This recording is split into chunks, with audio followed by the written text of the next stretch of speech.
하나님의 말씀은 마태복음 9장 14절로 17절입니다. 그때에 요한의 제자들이 예수께 나와 가로되 우리와 바리새인들은 금식하는데 어찌하여 당신의 제자들은 금식하지 아니하나이까? 예수께서 저희에게 이르시되 혼인집 손님들이 신랑과 함께 있을 동안에 슬퍼할 수 있느뇨? 그러나 신랑을 빼앗길 날이 이르리니 그때에는 금식할 것이니라. 생배 조각을 낡은 옷에 붙이는 자가 없나니 이는 기운 것이 그 옷을 당기어 헤어짐이 더하게 되며 새 포도주를 낡은 가죽 부대에 넣지 아니하나니 그렇게 하면 부대가 터져 포도주도 쏟아지고 부대도 버리게 됨이라. 새 포도주는 새 부대에 넣어야 둘이 다 보존되느니라. 아멘. 이것은 하나님의 말씀입니다. 앉아주시기 바랍니다. 여러분, 금식해 보신 적이 있는지요? 밥 먹기 싫다거나 아니면 다이어트 때문에 하는 이 금식 말고 기도하기 위해서는 이 금식 말입니다. 요한 칼빈은 금식에 대해서 이런 말을 남겼습니다. 많은 사람이 금식의 유용성을 모르기 때문에 금식의 필요성을 과소평가하고 심지어 어떤 사람은 거절하기도 한다. 반면 또 어떤 사람들은 금식을 미신적인 것으로 받아들인다. 그러나 거룩하고 정당한 금식은 세 가지 목적을 지향한다. 첫째로 육체의 정욕을 자제하고, 둘째로 기도와 경건한 묵상을 위해 마음을 준비하고, 셋째 하나님의 존전 앞에 우리의 죄성을 고백하기 원하는 겸손함을 나타내기 위함이다. 금식의 본질에 대해서 잘 지적한 말씀이죠. 이 마르틴 루터도 금식에 대해서 몇 마디 말을 했습니다.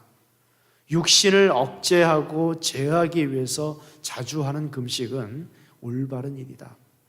배가 부르면 육신은 설교, 기도, 공부 또한 다른 어떤 선한 일을 하기에 나쁜 환경을 만든다.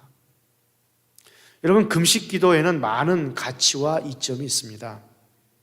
우리가 금식해서 굶주림으로 주님을 찾으면 우리가 원하는 많은 돌파구가 있을 것입니다. 오랫동안 기도해 온 것이 있습니까? 하나님의 영적 일에 대해서 깨우치기를 원하는 기도 중에 있는 그 불신자가 있습니까? 하나님과의 깨어진 관계를 회복하기 원합니까? 인생의 방향에 혼란이 있습니까? 하나님께서는 우리가 금식 기도의 이점을 알기를 원하십니다. 반면 만약 위선적 경건으로 금식 기도를 한다면 차라리 안 하는 편이 낫습니다. 금식 기도의 핵심을 잃어버리고 금식의 외적인 면만을 지킨다면 문제가 있죠. 오늘 본문에 등장하는 사람들이 바로 이런 스타일이었습니다. 지난주에 살펴본 것처럼 예수님께서는 가버나움에 가셨고 그곳 세관에 앉은 마태를 부르셨습니다. 그에게 명령하셨죠. 나를 따르라. 그러자 마태는 모든 것을 다 버리고 예수님을 따랐습니다. 예수님은 마태의 모든 죄를 사하시고 그를 용서해 주시고 그를 제자로 삼으셨습니다. 뿐만 아니라 예수님은 그를 구원하여 주셨죠. 레위는 예수님의 은혜에 감사를 표하고 싶었습니다. 그래서 그는 예수님과 그의 제자를 그의 집으로 초청해서 잔치를 베풉니다. 그날 레위의 집에는 많은 사람들이 모였습니다. 물론 예수님과 그의 제자가 있었죠. 하지만 그들만 있었던 것은 아닙니다. 그 잔치에는 레위와 함께 일하는 그의 동료들도 많이 참석했습니다. 레위는 그들 모두도 예수님을 믿고 구원받기를 원했습니다. 그런데 여러분, 그 시간 레위 마태의 집 밖에는 많은 사람들이 기웃거리며 집안을 살피고 있습니다. 그 대표적인 사람들이 바로 바리새인들입니다. 그들은 예수님을 정죄할 단서를 찾기 위해서 예수님을 끈질기게 미행하던 자들입니다. 그들은 예수님의 제자들에게 예수님을 비방하는 질문을 퍼붓습니다. 하지만 그때 그곳에는요, 바리새인들만 있었던 것은 아닙니다. 비록 그들에게는 속하지 않았지만 바로 그 순간만큼은 바리새인들과 생각이 같았던 다른 사람들도 있었습니다. 바로 오늘 본문에 나오는 세례 요한의 제자들입니다. 이번에는 이들 모두가 합세해서 예수님께 묻습니다. 우리는 금식하고 있는데 왜 당신의 제자들은 금식하지 않는가? 그때 당시에 바리새인들은 일주일에 2번씩 금식하고 있습니다. 세례 요한의 제자들도 마찬가지였을 것입니다. 말하자면 그날은 그들이 금식하는 날입니다. 그래서 그들은 자기들의 규례에 따라서 금식하고 있습니다. 그런데 예수님의 제자들은 금식하기는커녕 흥청망청 먹고 마시고 즐기고 있었죠. 그래서 그들은 언짢은 기색으로 예수님께 묻는 것입니다. 마태복음 9장 14절 우리 같이 읽을까요? 그때에 요한의 제자들이 예수께 와서 물었다. 우리와 바리새파 사람은 자주 금식을 하는데 왜 선생님의 제자들은 금식을 하지 않습니까? 앞에서도 말했다시피 당시의 바리새인들은 일주일에 2번씩 금식을 했습니다. 그러나 이는 성경이 규정하고 있는 사항은 결코 아닙니다. 성경이 공식적으로 규정하는 금식일은 1년에 단 하루, 바로 대속죄일입니다. 그날 하루만큼은 온 이스라엘 백성들이 자기의 죄를 회개하면서 금식해야만 했죠. 물론 속죄일이 아니더라도 자발적으로 얼마든지 금식할 수도 있었습니다. 예를 들어 에스더서에서 유다인들은 사흘을 금식했습니다. 또한 다니엘은 3주를 금식했고요. 모세는 무려 40일을 금식했습니다. 그것도 2번씩이나. 이와 같은 경우들은 다 자발적인 금식입니다. 그러니까 예수님 당시의 바리새인들도 자발적으로 이런 금식을 하고 있었을 것입니다. 그런데 그들이 일주일에 2번씩 금식한 이유는 모세와 연관이 있습니다. 모세가 십계명을 받기 위해서 시내산을 올라가죠. 그들의 계산에 의하면, 유대인들의 전통에 의하면 바로 그날이 목요일이라고 하고요. 또 내려온 날이 월요일이라고 합니다. 그래서 그들은 일주일에 2번씩 이 날을 기념하면서 금식했던 것입니다. 그러나 그들의 문제는 하나님을 바라보며 참 마음으로 금식하지는 않았습니다.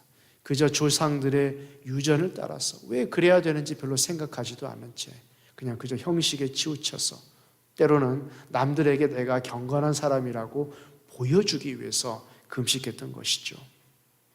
그들은 외식으로 인해서 슬픈 기색을 하며 일부러 얼굴도 흉하게 했습니다. 외식이라는 것은 위선이라는 뜻입니다. 바깥에 나가서 먹는 외식이 아니고 위선적인 그런 마음이죠. 바로 이것이 그들의 문제점입니다. 그런데 오늘 본문에 의하면 이때 바리새인들만 금식하고 있었던 것은 아닙니다. 요한의 제자들, 곧 세례 요한의 제자들도 역시 금식하고 있었습니다. 그때 세례 요한은 이미 옥에 갇혀서 죽을 날을 기다리고 있었습니다. 그래서 요한의 제자들은 절실한 마음으로 금식할 수밖에 없었을 것입니다. 아마도 그들은 바리새인들이 하는 식으로 일주일에 2번을 했을 것입니다.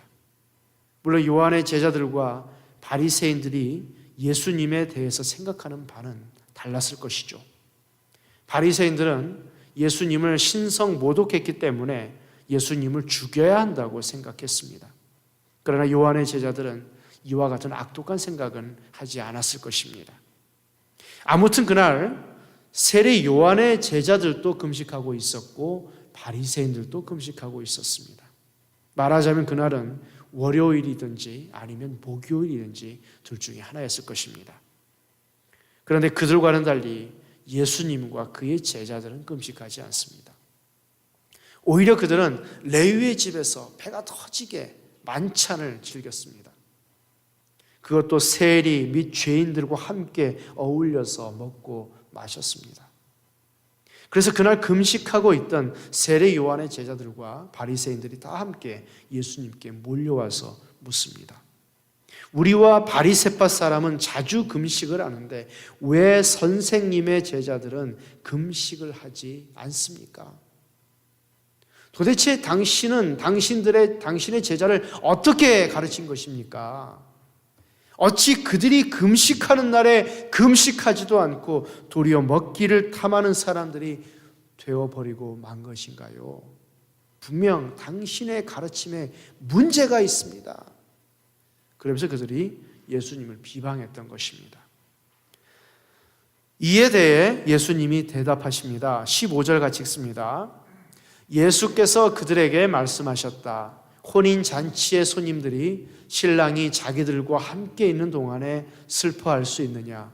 그러나 신랑을 빼앗길 날이 올 터이니 그때에는 그들이 금식할 것이다.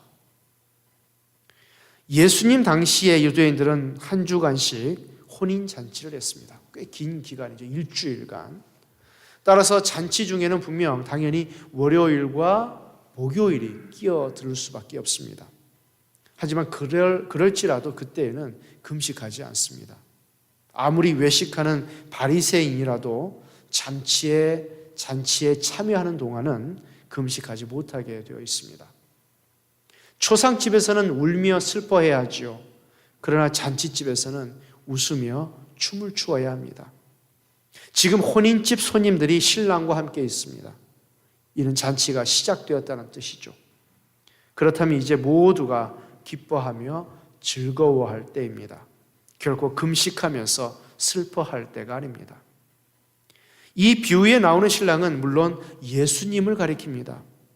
그리고 혼인집 손님들은 예수님의 제자들을 가리킵니다. 혼인집 손님들이 신랑과 함께 있는 동안에는 금식할 수 없습니다. 마찬가지로 제자들이 예수님과 함께 있는 동안에는 금식할 수 없죠. 그동안 모든 사람들이 메시아를 기다려왔습니다. 이제 메시아이신 예수님이 오셨습니다. 그토록 기다리던 예수님이 오신 것입니다. 메시아. 그래서 예수님의 제자들은 예수님의 권위 있고도 은혜로운 말씀을 항시 듣고 있었습니다. 이 얼마나 기쁜 일인가요? 목마른 사슴이 시냇물을 찾아 꿀꺽꿀꺽 물을 마실 때 얼마나 기뻐요. 그들이 이렇게 은혜로운 말씀을 먹습니다. 또한 그들은 예수님이 행하시는 이 놀라운 이적을 행하는 것도 경험합니다. 그리고 그 무엇보다도 그들은 모든 죄를 다 사함받고 구원을 얻습니다. 네 죄가 사하여졌느니라. 죄가 사하여졌느니라. 구원을 얻었다. 그러기에 여러분 이 얼마나 감사한 일인가요? 그렇지 않습니까? 지금은 금식할 때가 아니죠. 지금은 예수님의 제자들이 금식하면서 슬퍼할 때가 아닙니다. 오히려 덩실덩실 춤을 추면서 기뻐하며 즐거워해야 할 때이죠. 지금이 바로 그때라고 말씀합니다. 너희들이 그동안 기다리던 메시아가 바로 여기에 있다. 너희를 죄에서 구원하기 위해서 왔다. 그러니 금식하지 말고 기쁨으로 내 말을 듣고 내 말에 순종하고 나를 하나님으로 인정하라. 그러나 여러분, 신랑이 빼앗길 날이 올 것입니다. 여기에서 신랑은 예수님을 가리키죠. 말하자면 여기에서 장차 신랑을 빼앗긴다는 말씀의 뜻은 예수님이 앞으로 십자가에 달려 돌아가시게 될 것을 의미합니다. 우리의 죄를 대신 갚기 위해서 십자가에서 못 박혀 죽게 될 것입니다. 그때에는 예수님의 제자들도 자연히 금식하면서 경건한 마음으로 슬퍼하게 될 것이죠. 물론 그때의 제자들이 하는 금식은 바리새인들이 월요일이나 또 목요일에 하는 금식과 그 차원이 다릅니다. 바리새인들은 형식적인 금식을 습관적으로 했을 뿐입니다. 그러나 그때 예수님의 제자들은 자신들의 가슴을 찢는 그 슬픔의 표시로 참된 금식을 했던 것입니다. 여러분, 금식은요 여러 가지 이점이 있습니다. 칼빈 선생의 말씀처럼 첫째, 육신이 방종한 행동을 하지 못하도록 약화시키며 또한 굴복시키는 그런 이점이 있고요. 둘째, 기도와 거룩한 묵상을 위하여 우리의 심신이 더욱 잘 준비되도록 하며, 셋째, 하나님 앞에서 우리 자신을 낮추게 하기 위해서 금식이 필요한 것입니다. 문제는 이런 올바른 자세로 하는 금식이 아니라 습관적으로 하는 금식이나 또한 남에게 보이려고 하는 그러한 금식입니다. 하나님을 보지 않고 자꾸 사람을 보기 때문에 그런 것이죠. 신앙생활할 때 바라보아야 할 대상은 하나님뿐입니다. 다른 사람의 눈에 경건하게 보이기 위해서 하는 그런 믿음 생활은 무슨 소용이 있겠습니까? 아무런 소용이 없습니다. 금식은 외식이나 형식에서가 아니라 올바른 경건에서 나와야 합니다. 그런데 단지 금식뿐만 아니라 신앙생활의 모든 면이 다 그렇죠. 다 마찬가지입니다. 남들에게 잘 보이기 위함이 아니요, 바로 하나님께 잘 보이기 위한 것이죠. 하나님께 칭찬받기 위한 것입니다. 자, 이제 예수님께서는 금식을 통하여 중요한 이러한 신앙의 원리 한 가지를 말씀해 주십니다. 그것은 예수님이 그동안 가르쳐온 이 복음은 유대인의 유전에다가 짜집기 할 수 없다는 것입니다. 16절 우리 같이 읽을까요? 생배 조각을 낡은 옷에다 대고 깁는 사람은 없다. 그렇게 하면 새로 된 조각이 그 옷을 당겨서 더욱더 크게 찢어진다. 옛날 의류에는 지금처럼 나일론이나 폴리에스테르 같은 합성 섬유가 없었습니다. 그때는 면이나 털실과 같은 천연 섬유로만 옷을 만들었죠. 따라서 옷을 물에 빨면은요, 아무래도 옷이 줄어들기 마련입니다. 바로 이와 같은 상황에서 예수님의 비유를 이해해야 합니다. 예를 들어서 낡은 옷에 구멍이 났습니다.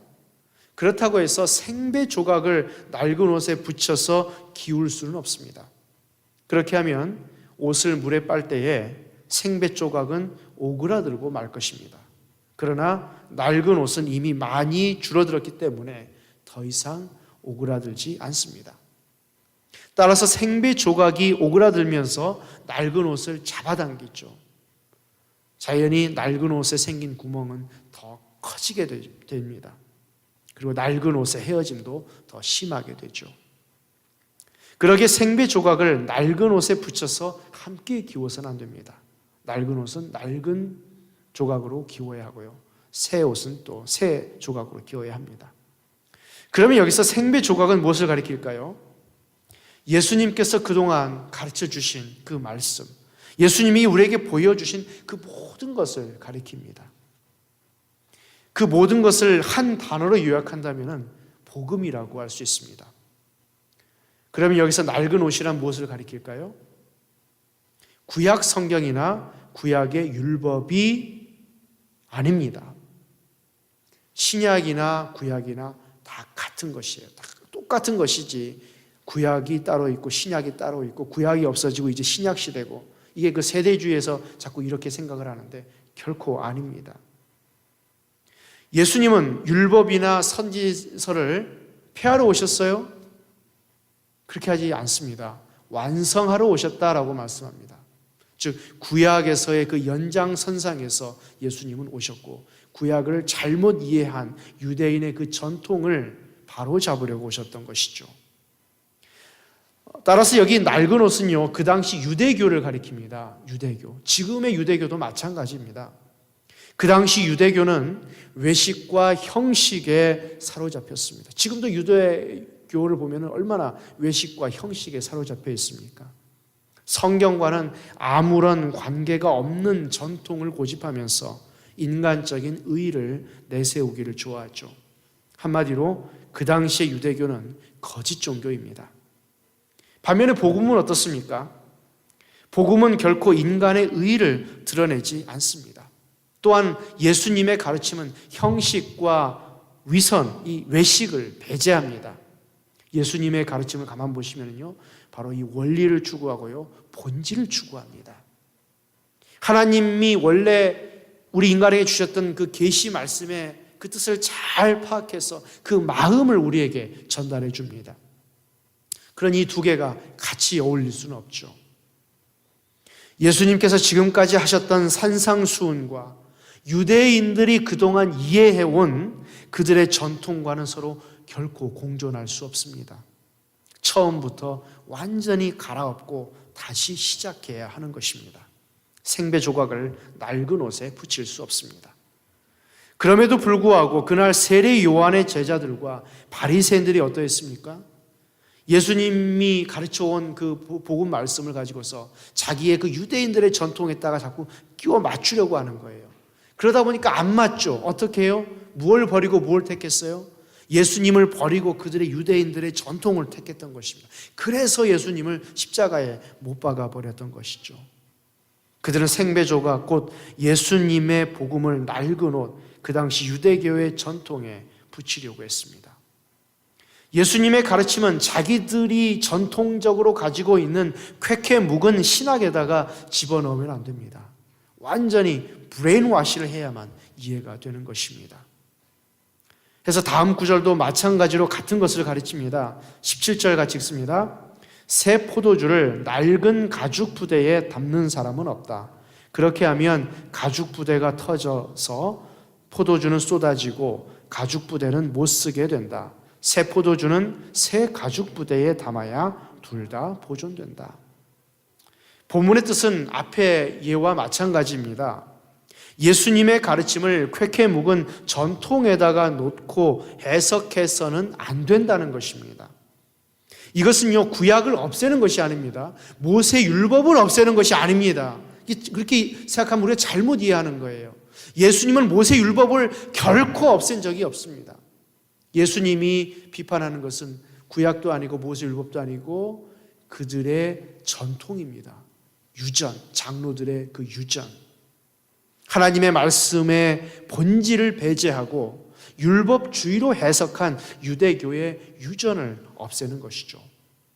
유대교가 자기들의 유전으로 하나님의 말씀을 잘못 해석한 것을 이제 완전히 브레인와시 해야지 올바로 이해할 수 있다는 것입니다. 옛날에는 오늘날처럼 유리병이나 플라스틱 제품의 그릇들이 없었습니다. 그래서 염소 가죽으로 부대를 만들어서 그 속에 포도주를 담아서 보관했습니다. 염소 가죽은 아주 유연하면서도 신축성이 뛰어나기 때문에 포도주를 담가두기가 매우 적합합니다. 먼저 염소 가죽의 가죽 부대를 만들기 위해서는 목을 잘라내죠. 그 다음에 그 목을 중심으로 그 밑으로 쭉 가죽을 벗겨냅니다. 염소의 가죽은 부드럽고 신축성이 좋아서 통째로 잘 벗겨집니다. 내 발 쪽에 있는 그 구멍은 완전히 꿰매서 봉해버립니다. 그리고 목 부분을 끈으로 매어서 가죽 부대의 입구로 사용합니다. 이 화면을 보시면 나와 있죠. 두 개가 다 염소 가죽 부대인데 이쪽에 있는 것은 쭈글쭈글합니다. 오래된 거고요. 이것은 새 것입니다. 자, 아울러 포도주를 만드는 과정을 설명드리자면 먼저 수확한 포도를 큰 통에다가 넣고서 짓밟습니다. 그러면 처음에는 포도즙이 되죠. 그것을 가죽 부대에 담아둡니다. 따로 알코올을 집어넣는 것이 아니라 그저 포도즙을 가죽 부대에 담아두는 거예요. 그러면 포도즙이 발효하면서 가스가 나옵니다. 그러다 보면 가죽 부대가 부풀어 오르기 시작합니다. 어느 정도 가죽 부대가 부풀어 오르면 그 속에 있는 포도주를 다른 가죽 부대로 옮깁니다. 이와 같은 과정을 몇 차례 반복합니다. 그러다 보면 밑바닥에 가라앉은 찌꺼기는 다 걸러지죠. 그래서 아주 질이 좋은 묵은 포도주가 만들어지게 됩니다. 이때에 알코올이 자연적으로 생기게 됩니다. 그러면 이 과정에서 반드시 유의해야 할 사항이 있습니다. 새 포도주일수록 새 가죽 부대에 넣어야 한다는 것입니다. 새 포도주는 왕성하게 발효합니다. 그러기에 그만큼 신축성이 좋은 새 가죽 부대에 넣어야 합니다. 만일 새 포도주를 낡은 가죽 부대에 넣으면 어떻게 될까요? 낡은 가죽 부대는 이미 늘어날 대로 늘어나 있죠. 더 이상 신축성이 없습니다. 따라서 새 포도주가 낡은 가죽 부대를 터뜨려 버립니다. 그 결과 포도주도 가죽 부대도 다 버리게 됩니다. 예수님께서 이 비유를 통해서 말씀하시는 의도가 무엇일까요? 앞의 비유와 같습니다. 여기에서 새 포도주는 예수님의 복음을 가리킵니다. 여기에서 낡은 가죽 부대는 외식과 형식과 전통에 사로잡힌 그 당시의 유대교를 가리킵니다. 세례 요한의 제자들과 바리새인들은 새 포도주를 낡은 가죽 부대에 넣고자 했습니다. 다시 말해서 그들은 예수님의 복음을 유대교의 틀에다가 놓고서 해석하려고 했던 것이죠. 그러나 복음과 유대교는 결코 양립할 수 없으며 서로 조화를 이룰 수도 없습니다. 복음의 핵심은 하나님의 은혜와 예수 그리스도의 의입니다. 그러니 어떻게 예수님을 배척하고 그저 인간의 의만을 내세우는 유대교와 조화를 이룰 수 있을까요? 결코 그럴 수 없죠. 그런데 이것은 복음과 유대교와의 관계만 그런 것이 아닙니다. 오늘날 타 종교와의 대화가 활발하게 이루어지고 있습니다. WCC라는 이 단체를 통해서 세계 종교 협의회죠. 그러다 보니 도가 지나쳐서 종교 다원주의와 종교 혼합주의가 대두되기도 합니다. 쉽게 말해서 다른 종교를 통해서도 구원에 이를 수 있다는 주장들이 요즘 우리가 살아가는 세대에서 얼마나 대다수를 이룹니까? 그러나 예수님은 그와 같이 말씀하지 아니하셨습니다. 유대교와 마찬가지로 다른 종교들도 인간의 의를 중요시합니다. 그들은 하나님의 의와 예수 그리스도의 의를 알지 못합니다. 그러므로 결코 복음을 타 종교의 틀에 집어넣을 수 없습니다. 예수님의 이 말씀을 좀 더 넓게 적용하자면요, 믿는 자의 삶은 완전히 새롭게 되어야 한다는 것입니다. 우리 믿는 사람은 새 포도주를 맛본 사람입니다. 복음을 들었습니다. 성령을 받았습니다. 은혜도 받았습니다. 그런데도 잘 안 변하죠. 왜 그래요? 낡은 가죽 부대에 새 포도주를 담기 때문입니다. 낡은 부대는 옛 생활이요, 옛 습관이라고 할 수 있습니다. 예수 믿는다고 하면서도 아직도 예전의 사고와 행동과 습관을 버리지 않는 사람은 새 포도주를 낡은 가죽 부대에 넣는 사람과 같습니다. 옛사람을 버리는 우리 모두가 되기를 바랍니다. 그래서 새로운 미래를 향해 나아가기를 바랍니다. 우리 다 같이 에베소서 4장 22절로 24절 말씀 같이 읽으면서 오늘 말씀 강해를 마치겠습니다. 여러분은 지난날의 생활 방식대로 허망한 욕정을 따라 살다가 썩어 없어질 그 옛사람을 벗어버리고 마음의 영을 새롭게 하여 하나님의 형상을 따라 참 의로움과 참 거룩함으로 지으심을 받은 새 사람을 입으십시오. 아멘. 기도하겠습니다.